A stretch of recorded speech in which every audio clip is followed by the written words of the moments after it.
It's a way to leverage our efforts. So how do I go out there and show as many people in the industry as possible that we have something that can add value to their business? Understand that social media, LinkedIn is a way to leverage your efforts and to reach people that you might not otherwise be able to reach.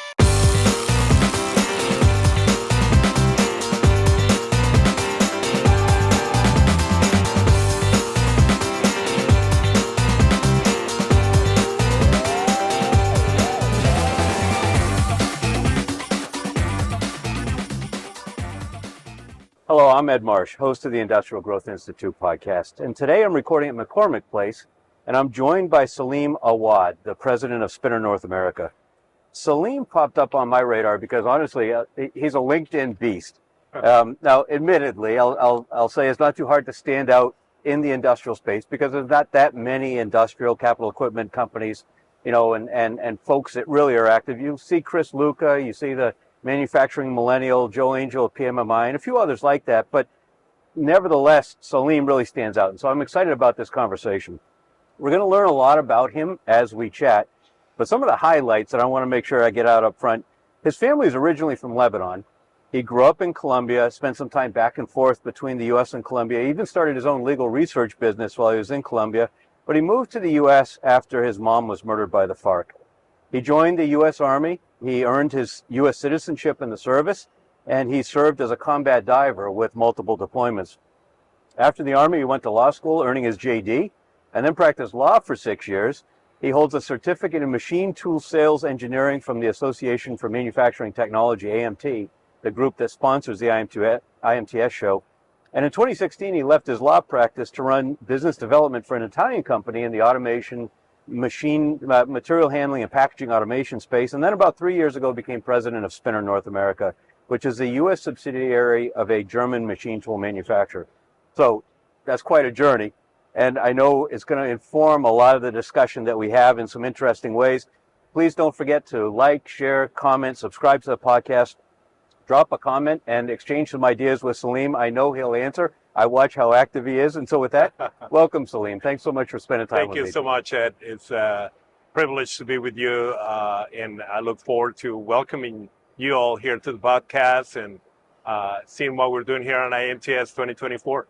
Yeah, it's quite a booth. It's quite a show. You just were telling me 100,000 people this year, which it's interesting. You know, you see different contradictory numbers on the economy. Yes. And there's some stuff that looks like, you know, restaurant parking lots are full, but Right. airport garages are empty. And so what's going on is hard to know. And if there's 100,000 people here at McCormick Place for this show, that's certainly a strong indicator. Right. I think that it's a very pleasant surprise to see that the rebirth of manufacturing, advanced manufacturing in the United States, in North America, is real. It's happening, and you can feel it with all the customers, machine shop owners, and other people in manufacturing that are excited about the future, right? We haven't seen this in a few years. I think that we see folks looking for new ways to manufacture more efficiently with more automation and more higher technology, like the kind of machines we offer here. Right. Good. Well, great kind of foundation for the conversation. Yeah. Let's start with your time as an Army combat diver. As a veteran, I mean, I want to start there. Veterans are a recurring theme in this podcast. Yeah. How did you end up doing that? So, you know, you mentioned a little bit that I grew up in Colombia. My dad actually was educated in France, and he became a big fan of Jacques Cousteau. If any of us know Jacques Cousteau, maybe we should have a dinner or coffee one of these days. But Jacques Cousteau was a pioneer in scuba diving. And this was something that I will watch as a child. And I was always fascinated by being able to interact in the ocean and live that kind of wonderful universe of the deep ocean, if you would. But anyway, when I moved to the U.S., you know, there was no connection to that. That was in 1997. Of course, you mentioned that I went back to Colombia when my mom was murdered. But then I returned and I decided to join the military. And I was pleasantly surprised to learn that being a diver was actually an option in the Army. So I took the chance to do something that I always was fascinated by while serving the country and doing something good for for the world. And so what does a combat diver do? So Army divers do all type of tasks, from engineering tasks, port reconnaissance, salvage, rescue, and really it's a small community, of course, in the Army, but it's a very dynamic, high-level individual, and of course, I say that as proud to have been part of a team with some of the best people I ever met in my life. Wow, interesting. Speaking of the military, let me take this opportunity as a guest of the podcast. You get the podcast challenge coin. Thank you so much. So we'll take a picture of you with that afterwards. Thank you. All right, let's back up. You had this tragedy as a young man when your mom was murdered. I don't know if you're willing to talk a little bit about kind of political violence and what brought you to the U.S., or if you just want to jump into your career.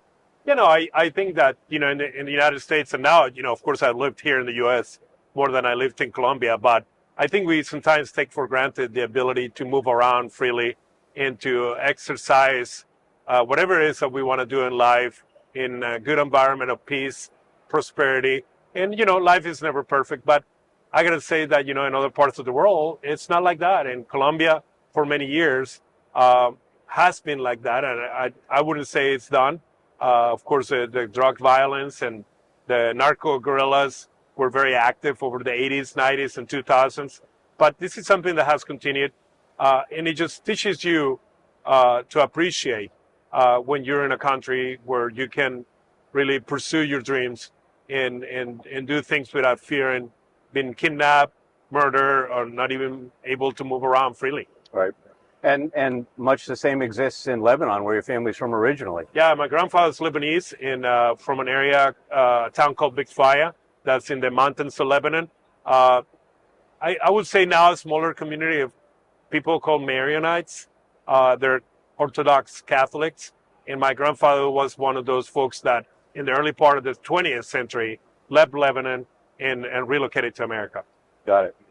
So you came to the U.S., you joined the service. Were you looking at any other options at the time, or you just decided, no, I want to join the military?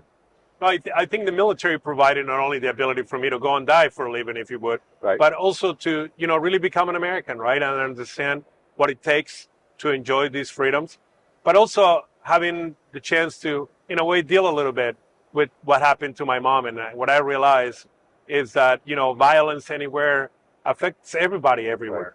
Right. And whether we are helping people in the Middle East, in Latin America, in Asia, what have you, if you are willing to get up and do the right thing, it will help everybody in the world. And then your citizenship, I think, was accelerated because you had to get a TS clearance because of your work, right? Right. So, of course, I was finalizing diving training when 9/11 happened, and today it's 9/11. Right. Back then, we didn't know what was going on, but of course, shortly after that, we were deploying to the Middle East. Right. And President Bush at the time wrote an executive order that if you're going to deploy for combat, you must be a citizen. And so that happened very quickly. And, it's actually shocking for my teammates to find out that I was not a citizen. Got it. And so then law school, did you use a GI Bill to go to law school? Yes. The GI Bill was extremely helpful. I mean, law school is still, a big financial undertaking. Right. But, it was something that, I had started in Colombia before I moved here. And, when I first moved here, it wasn't intended for me to stay. Right. But, of course, circumstances changed, and that's what ended up happening. But law school was something that I always wanted to do, and, became a very strong foundation for everything that has happened since. And then you went into private practice, yes, and then you scratched that itch, and after 6 years, you were ready to do something different. No, I mean, I was very fortunate. I graduated law school in 2010. The economy was really bad still, but I had some great mentors in the law industry and law firms. I was able to go on business on my own with another attorney, and that, of course, taught me a lot about entrepreneurship in the United States. Right. And working with so many entrepreneurs was also very educational, and understanding all these lessons learned that come only from, trying and failing and right, trying again. Right. And then a complete change, European capital equipment. I mean, Yeah. what triggered the exit from law, and how did you find your way to European capital equipment? Yeah, no, that's a very interesting question that I had asked myself before, and I realized that this happened around 2012. Around 2012, I began to understand a little more of the global dynamics of commerce. Really, manufacturing became, of course, interesting because of the fact that there are so many things that are only produced in developed countries. Right. So when you grow up in Colombia, you think of cars, airplanes, things like that. They only come from Europe or the United States, right? So learning that over the last 30 years, a lot of this manufacturing capability had actually left for Asia, and the countries like the U.S. weren't making much, made me realize a pattern that presented to me something obvious. It's not sustainable. Right. At some point, this is going to change. So combining, understanding what needs to be done to have a thriving economy and the opportunities that I saw developing, I kind of make the decision with my wife at the time to say, you know what, we both need to go and find ourselves a way to bring manufacturing back. In advanced manufacturing, of course, is highly automated today. Right. So being part of an automation company, was definitely something that I wanted to be part of. And so you jumped into a business development role. Yes. You were working or the office out of Charlotte, I guess. Yeah. You were covering global or just North America? So I was covering a large part of the United States, Mexico, and basically almost every Spanish-speaking country. Got it. Okay. And one of the things that really jumps out at me about your background is you talk about solution-based sales and marketing, right. Which, in a world of machine builders that just want to talk about the stuff that they build, right. Solutions are an interesting discussion. So how did you arrive at that, and how do you define that? So when you see how a machine tool comes to be, an automation system comes to be, what you learn is that this takes years of R&D development and a great amount of investment, right? I saw this in Italy with the Bucci group when I worked with them. I've seen it now, of course, in Germany with the Spinner group. And what I came to realize is that folks in manufacturing, especially in a market like the United States, they want to see what technology can help us beat the competition. Unfortunately, in this industry, like in many industries, we got products that we call commodity, right? So those products tend to come from lower labor cost parts of the world. And what happens is a lot of them R&D, that intellectual property, becomes acquired by them, but less than legitimate ways, right? It's unfortunate because we spend a lot of capital, a lot of time, a lot of effort to develop the technology, and it gets taken there, they build it in their own way, and they sell it back to us for a third of the price. Right. So we encountered that as a challenge. So a solutions-based approach is understanding what the customer is looking for, which I tell you is always more than just technology. It's support, it's a relationship, and really be truthful about what we're telling them, right? But how often do you find, obviously your customers are a lot of smart people, they build stuff, Absolutely. They run great companies, but experience tells me that even people like that have blind spots, and often they may think they know what they need or want, but with your expertise, you may actually be able to help them redefine and recalibrate their expectations. Do you find that often? I find that often, and the reason for that is because over the last 30 years, of course, they've been exposed to a lot of the equipment commodity that might come from, Japan, China, Korea, what have you. And right now we're going through a generational change in manufacturing. A lot of folks are retiring. Unfortunately, the knowledge is not always passed to the next generation. And this is something that in Germany is done very well with apprenticeships. And they have built what I call generational knowledge. Right. You don't come to do machining for a spacecraft because you figure it out overnight, right? This takes generations of knowledge that build up over time. Right.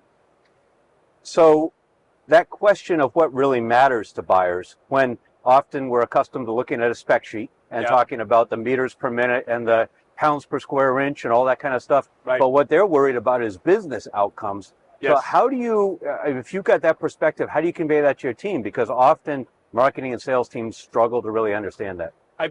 I bring a lot of what I really, learned in my life, including the military, and is that we all have to be committed, right? and speak the truth. And I think that if the customer is making a commitment to invest in a piece of equipment, we have to be committed to them. So the way you do it is you're committed to their success. Right. Right. You So don't. not to a successful installation, but Correct. to their business success. That's right. That's a critical difference. That's a Right. great point. Right. And that's how we form a true relationship. Right. With people that many times are putting it all in the line. Right. To make their manufacturing business work. Right. And so we have to be right there with them. Right. And we got to be committed to their success. But I know from working with many German companies that they tend to, the good thing that they do is focus incredibly on the detail. Yep. But the bad thing is then it makes it hard for them to kind of translate to a U.S. customer service expectation and a U.S. business discussion. Yep. So how do you help bridge that? I think they're complementary skills For sure. that we can bring to the table. And, let's face it, the European market is very different than the North American market. Right. The reality is Germany, and everybody knows this, has made the best machine tools in the world, the most innovative, the most precise. And I don't want to take that for granted, but we're assuming that the technology is what people are looking for, right? But the gap comes in being able to be close enough to the customer to really understand what they need. Right. And, it brings us back to a real relationship. I'll tell you, Ed, we're not trying to just sell one machine to a shop.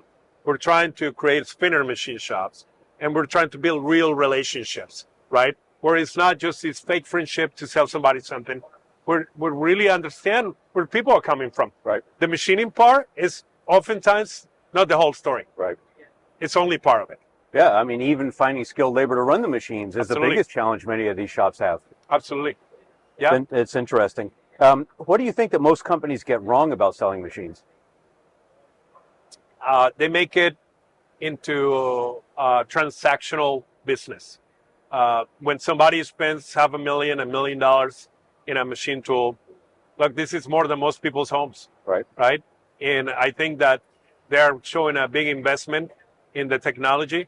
And if you're transactional, you put a machine, you make him sign in the dotted line, and you go away. But if instead of doing that, you stay with them, and like I was saying earlier, Right. Become committed to them, I think you will find that not only they will be more successful, but they will be more successful with you.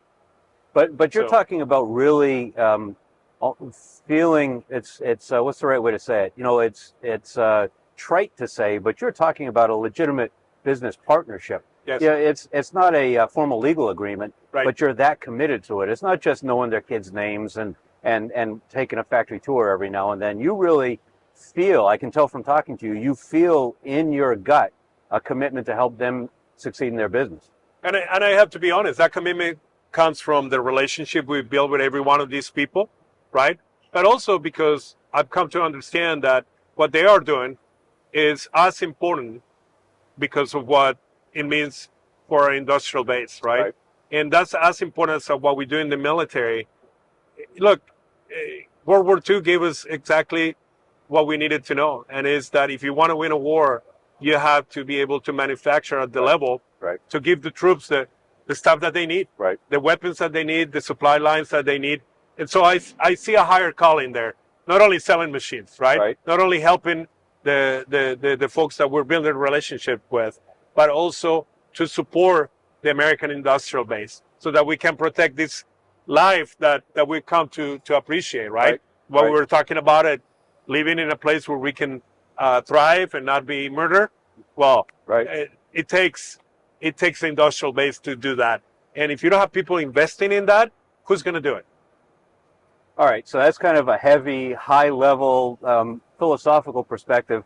Let's go a little bit granular right now. Let's Yep. talk about LinkedIn. Sure. You're really heavily personally invested with your personal branding and executive presence on LinkedIn. Yes. What led to that? I think, I consider myself a professional. And of course, LinkedIn is a professional network. And what I find is a lot of people are looking to understand how to get their business, how to get their career to the next step. What I found to be most successful is to not use it as a sales tool, but as a way to build relationships with people, to understand how you can be part of their value chain, if you would, right? And how you can understand the needs of their business. If there's maybe something you can help, then help them, right? But a lot of your peers think that that's a waste of time. They think that they can build those relationships and add that value in other ways. They think that LinkedIn is somehow, like TikTok or something. You obviously have a different perspective. How'd you develop that? Well, the reality is that it's a tremendous tool to leverage our ability to communicate our message, right? To let people know that we are real, that we mean what we say, and that we want to be part of the community. It's really creating a community where there is discourse, there is exchange of ideas. We let them know about the events, about what we're doing. Hey, we're traveling here. And I think that gives everybody a sense of, this is our real people that wake up every morning just like I do, right? And are looking for ways to multiply their effort by using the internet and social media platform and get that message and send that hand to as many people as we can. And do you require it of your employees as well, or do you request it, or do you just model the behavior and wait for them to follow along behind you? We don't require it. I think that you got to be truthful. If you don't want to do it, you don't want to do it. Right. And it's got to be genuine. I feel that, I get enough friendships and enough knowledge out of, to me, it's fascinating, meeting you, meeting everybody I meet everywhere. Right. That there's so many people out there that share our goals, right? Again, to help America manufacture again, right. To give us a tool to thrive as a nation, and to just do honest work. But so obviously that infuses, when you go on LinkedIn to post, underlying whatever you're writing about. You said it's not just a sales tool. Yeah. It's driven by these higher level goals and aspirations that you have. Right. You got to be truthful. You can't fake it, really. Do you do all your own posting, or do you have, so nobody writes any of it for you? I got some help with some marketing folks that learned how to do certain things. Right. But we try to make it as genuine as possible. And throughout the day, or do you block some time at the end of the day? What do you do? When the idea comes to mind where we're here, I try to do it right away. Because many times it's an idea that you feel people need to know about this. Right. Or I want to share that, my God, I can't believe I'm here. Right. And so you want to share that kind of stuff. Understand. You do a lot of images and video, so not just text posts. Yeah. Is that intentional? How'd you arrive at that? Well, we tend to be visual, right? And the manufacturing industry is very male dominated. We hope that changes, right? We're seeing more women, but I think visuals are always attractive. Give people an idea quickly, more than 1,000 words, right? Right. And so nobody has too much time to sit there and read, essays about things, but we can see right away what's happening, and I think gets the message across. And certainly, if you look at the way LinkedIn works and the way people consume content, it helps get their attention. If they have a few minutes, they're scrolling a little bit. If you've got something that gets their attention, then they'll read what you have to say. And if it's a thoughtful, kind of thought-provoking sort of a topic, then it gives them a chance to change the way they look at things. Right. And that's why we wanted to be, kind of original, not something too rehearsed. Right. What authenticity, I think, is the word everyone uses. Authentic, right? If you're fake, if you're kind of do things for marketing's sake, it comes across. But certainly you and I both experienced Army leaders who were authentic and Army leaders who were tight asses. Yes. And there's a difference in how you respond and whether you want to be led by somebody like that. Right. Authentic leadership, like authentic relationships. Right. You can't really describe it, but you can feel it. Exactly. Right. So you've got a lot on your plate as president and CEO. You're traveling around the country. You're traveling globally. You're doing all this stuff. Yeah. How do you manage that workload? Do you run PT every morning? Do you have a very structured daily routine, or you just have a mass of stuff you need to get done? You work until it's finished. Yeah. Well, if I'm sick or dead, I can't do what needs to be done. And one thing you learn in the military is that the mission is always first. But for mission to get done, we have to be alive and ready to be able to tackle it. We got to have the mental energy, the mental capability, the physical energy and the physical capability to do what needs to be done, right? Also, we need to be ready to listen, right? And to really listen to what people are telling you. And that takes a mental state, right? If you are worried about things or maybe about a sales pitch or what I'm going to tell this person to convince him of something, you're not listening, right? So what do? Yeah, I try to keep a routine where I prioritize my well-being, the well-being of my family, my closest relationships are supremely important to me. And, you know, the team that we're building at Spinner is become an extended part of those relationships. Because of that, I trust them. I don't micromanage. I know that they are professionals, just like I am, and they all understand what the mission is, and they're part of the mission. Does everyone work out of the office together, or are you remote? We are mostly remote. There are a couple of people that, of course, have to work remote in an office because of the requirements. But the team, look, I always consider people first. If you got the right people that believe in the mission, that understand the strategic guidance and the values that we stand by, I think that, I tell you, it makes my life easy to know that we got the right people in place. That makes sense. And for fitness and to manage that stress, what do you do? What do you enjoy? So I enjoy, of course, the outdoors. But every morning, you know, you don't get time to go outdoors. So I do, you know, something called Orange Theory, and I do some running weights and things like that. Just trying to maintain. My grandfather lived to 96. Wow. And he always said, you just got to keeping one foot in front of the other, and keep going. And do you miss doing PT as a group, or are you happy to do it on your own? Well, these classes are like group so classes. You're doing it as a group. Yeah. So that adds that element. Got it. And I like, you know, seeing that other people are also getting up at 5:30 in the morning.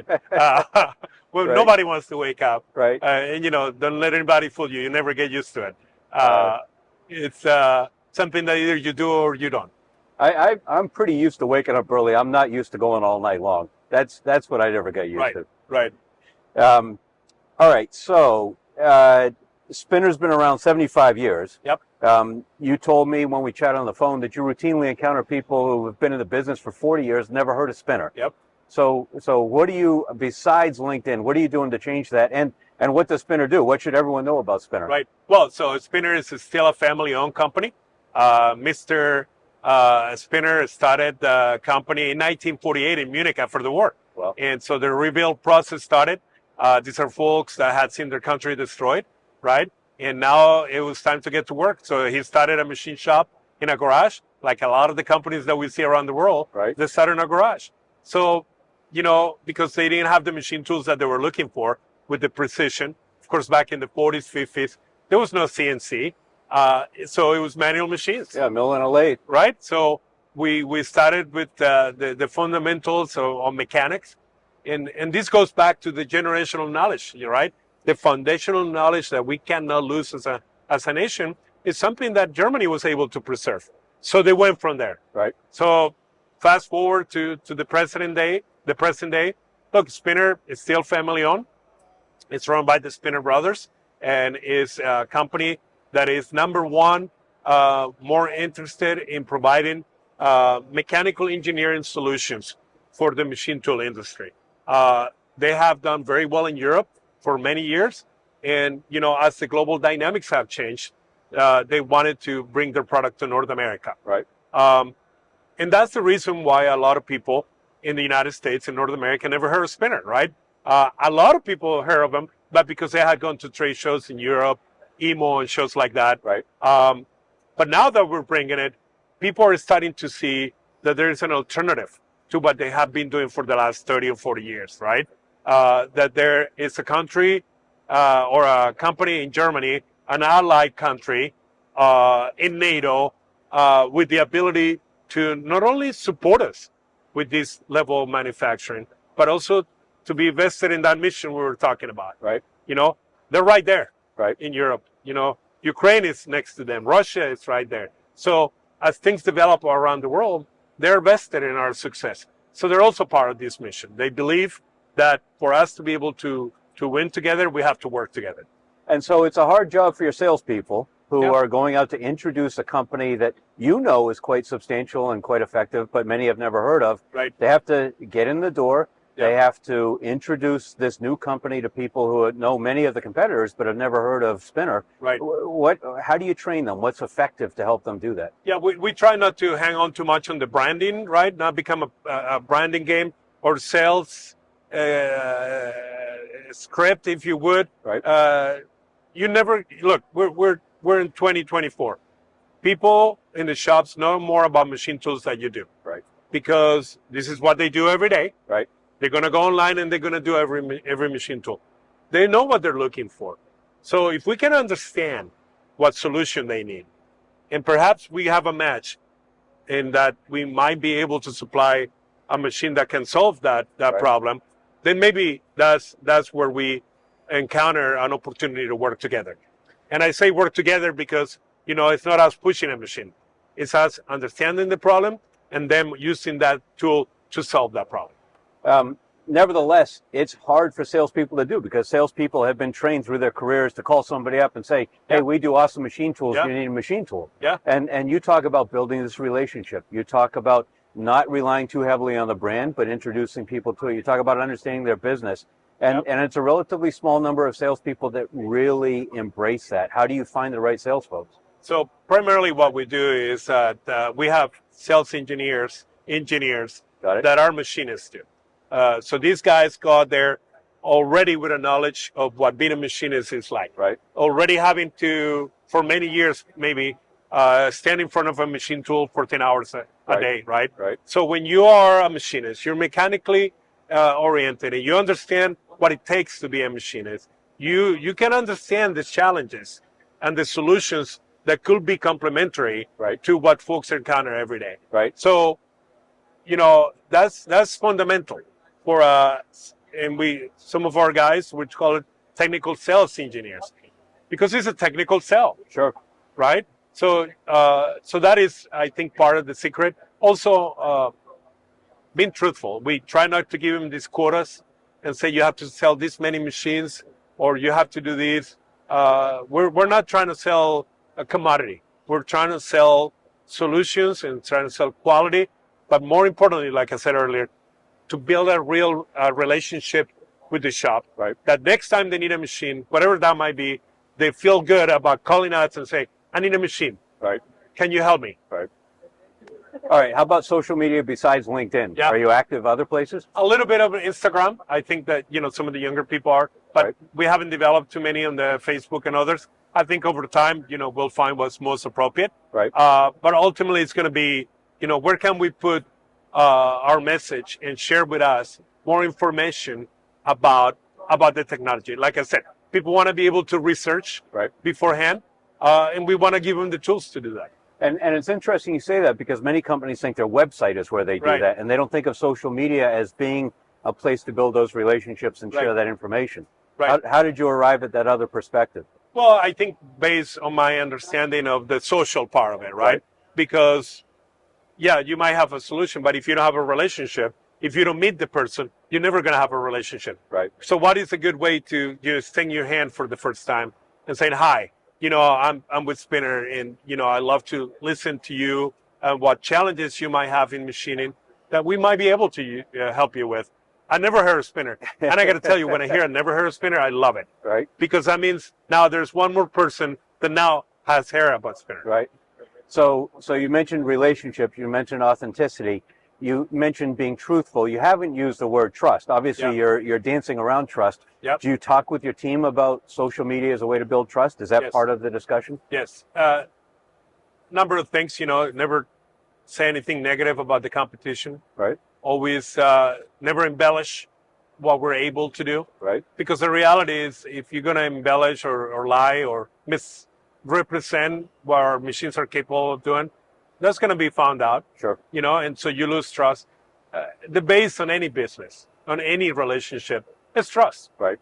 And if you're able to build trust and keep it, then maybe you have the opportunity to have something that emulates more a partnership than just a transaction. Now, how about your German colleagues? In my experience, they rely on A4 sheets of paper with beautiful photographs, aqueous coated Yeah. brochures, and much less on social media. Yeah. How have they reacted to your embrace of LinkedIn? Yeah, I think, look, I can't do what a lot of these mechanical engineering geniuses can do. Right. But I think there is a social aspect to selling a piece of equipment that is so advanced.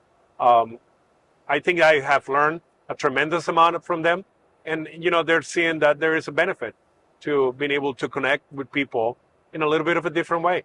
Yeah, the machines are great, right? But if people don't know about it, if they don't trust you to really do what you say you're going to do, it might be a little difficult to Not get in might that be great a little technology. difficult. It's really hard. Yeah. So you mentioned some benefits. Do you have any formal KPIs that you're tracking to measure the success? I think the most important thing is the repeat business. The way I ask the customers that have purchased our machines constantly what feedback they got for us, and what can we do better. And I'm hearing great things about the machines. I'm hearing great things about the equipment, Right. And the people that we have in the team are people that I think that folks are enjoying working with. We respond right away.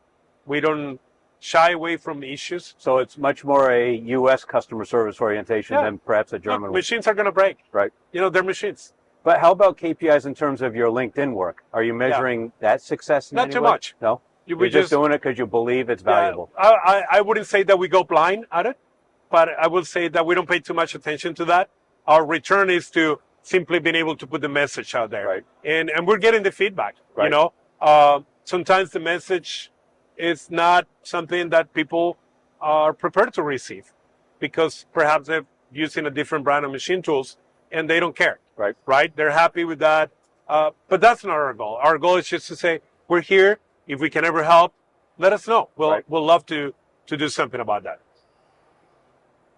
So we're obviously here at a trade show, and trade shows are the way that traditionally Germans have sold machines. Yeah. But you are kind of much more aware of this relationship and trust and authenticity kind of an approach, people doing business with people. Yep. So how did you prepare your team to come to a trade show to really engage people the way they are today as opposed to the way they were at trade shows 20 years ago? My team is just amazing. Yeah. I mean, these people are working diligently. They believe in the mission. They love their country, I got to tell you. They know what this means for themselves as individuals, for their families, for their communities. And I really don't have to do much, but just remind them that they're doing good, honest work here. Right. And that if they're telling the truth, that's enough. And just be cordial, listen to people, and if you can help. If you can, let them know you can't. So you're really asking them to take a tactical approach that's driven by your strategic vision of strengthening manufacturing, embracing U.S. manufacturing opportunities. But a lot of times people conflate strategy and tactics, and we've talked about this before. Yeah. How do you differentiate between those two? So when you're talking to prospects or customers, when you're talking to your team, how do you reinforce that without sounding like some kind of a hardo? Right. So what comes to mind right away is that we have all kind of different people in the team, right? And everybody brings different value. Sure. I don't want them to become a copy of each other. Right. I want everybody to be their own selves, right? And everybody's going to have their strengths, their weaknesses. And if we go back to authenticity, be authentic. Right. Right? Be yourself. Bring the value that made us bring you to the team. Sure. The value that I see in you every day. Right. And that value is only from you because you're a different person that will be able to bring different things to the table. So that's what I do. I try to make sure that, of course, we have the big picture, the strategy, right? Where we agree. And we have to really agree, not just tell me yes, but yes, we agree that this is what we should do. Right. And then if we go to the tactics, the day-to-day, actually how are we going to do this in fact? Right. Right?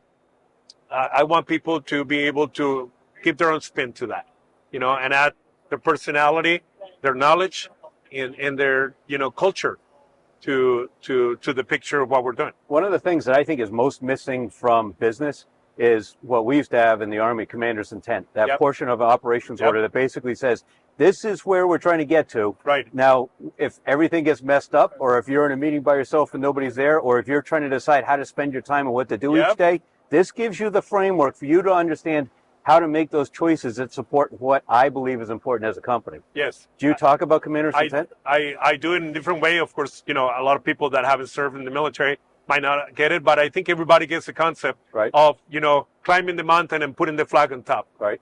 That's the goal as a team, right? So if I fall and I can't keep going, somebody pick that flag Right. and get it to the top. Right. And so they all know what the goal is. Yeah, that's a great way to put it. As a leader of the company, you've got your email address on your LinkedIn profile. Yes. Do a lot of people take advantage of that? Yes. And I want them to. And that's why I put it out there. I want to know how we're doing. I want to hear from customers and not customers, what we can do from them. And if we are doing something that we shouldn't be doing, I want to hear it right away. I always use the analogy for service support, which is so important in our industry, to run to the fire, right? Right. If there's a spark that is creating a fire, a problem, right? Right.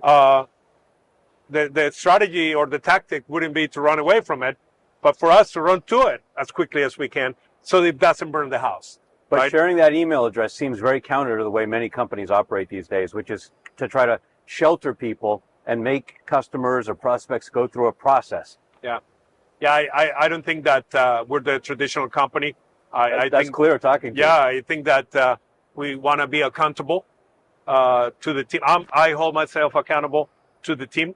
They are trusting that what I'm doing is in the best interest of our common effort. Right. And customers, I think, feel the same way.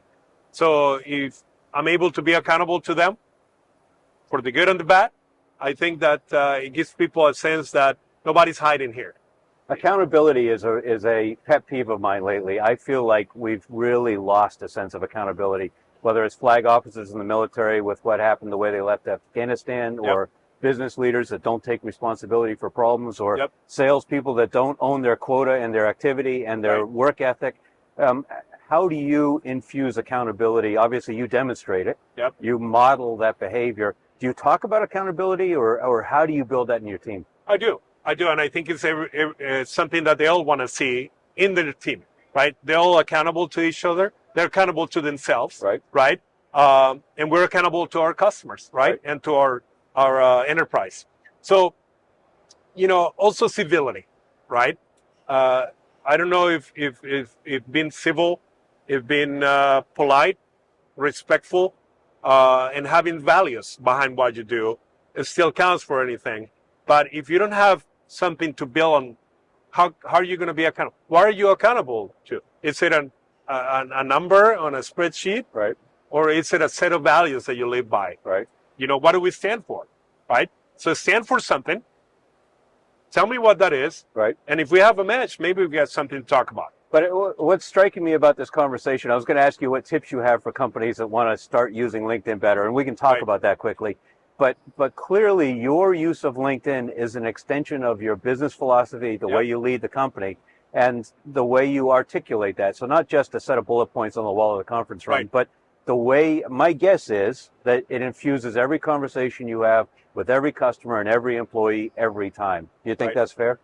I think it's fair to say that, we operate in a way that is very transparent. Right. And we don't give people jobs or titles or missions that don't reflect their abilities. Right. And we're not trying to fool anybody, right? And like I said earlier, if you're trying to represent something that you're not, that's going to come across. Right, it catches up for sure. So real quick, for a company, a CEO or president of a middle market industrial manufacturing company saying, I don't know, I don't feel comfortable, but Salim's making a good case, I got to try it. What tips do you have for them on how they go about starting to use LinkedIn? Lead. What's that? Lead. Be a leader. Okay. And the only way to lead is from the front. And the front of your business is nowadays in social media, in your website, in trade shows, at customer shops. Right. So you can lead from a desk. Get off from behind the desk.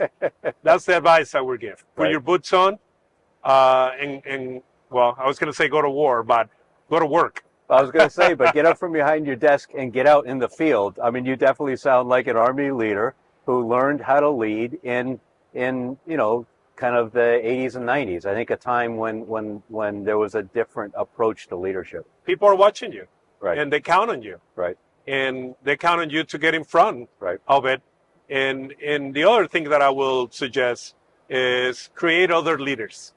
The most important job of a leader is to create other leaders. Right. So start identifying people that might, one day maybe do your job. Right. Right. Not be threatened by them. Right. But develop them. Allow everybody to tell you will run. Right. I hear it every day. I love it because that means that I get the ability to have people that know what they're doing correct my path. Right. I'm not perfect. I don't have all the answers, but I'm willing to get up and carry that flag all the way to the top. All right. So people should follow you on LinkedIn to observe the way you model this activity. Do you have resources that you recommend people turn to learn more about the mechanics of it, or do you just say, watch it for a while and then start doing it? I think that, there's a lot of information out there and you can read and read and read about it, right? But do it. Right. Just Pitter be in patter, it. be chitter chatter. Yeah. Share your information that you think is relevant. Add value. Right. If you're not adding value, people don't see a reason to talk to you. So about talking to you, how do folks connect with you? LinkedIn, I assume. LinkedIn, I think, is a really good way. Okay. As you mentioned, my email is there. Right. Send me an email. I don't do phone too much anymore. I do call people more than I get calls, but email is a great way to connect, to start getting something going, and to understand why we should talk. Right. Makes sense. All right. So wrap us up. You've over-indexed on LinkedIn. You're a leader of a company selling technical equipment. Not so much for your counterparts, why should they do it, but as a company, what do they need to understand about the potential of LinkedIn and social media to help them as an enterprise? It's a way to leverage our efforts. If you look around here, we got 5 machine tools at IMTS. These are very heavy machine tools. I cannot carry those machine tools in my briefcase. Right. Right. So how do I go out there and show as many people in the industry as possible that we have something that can add value to their business, to their machine shop? Well, the only way is to show the images, the videos, share a little bit of the information, and allow them to connect with you. That's why I got the email in there. Right. Hey, this looked interesting. Can I learn a little more? I have this challenge that I like to work on. Can you help? Right. Okay, let's look at it. Right. So that's what I would say. Understand that social media, LinkedIn, is a way to leverage your efforts and to reach people that you might not otherwise be able to reach. So to tie it back to this thread, this military thread that's run through the conversation, maybe a force multiplier. Yeah, exactly. Got it. All right. Exactly. This has been fabulous, Salim. Thank you so much, Ed. Thank you so much for your time. For everyone listening, please like, share, comment, repost. In fact, you find this on LinkedIn and you'll be able to call Salim out, tag him right in the comments and get a conversation going with him there. Thanks very much, everybody, for listening. Thank you.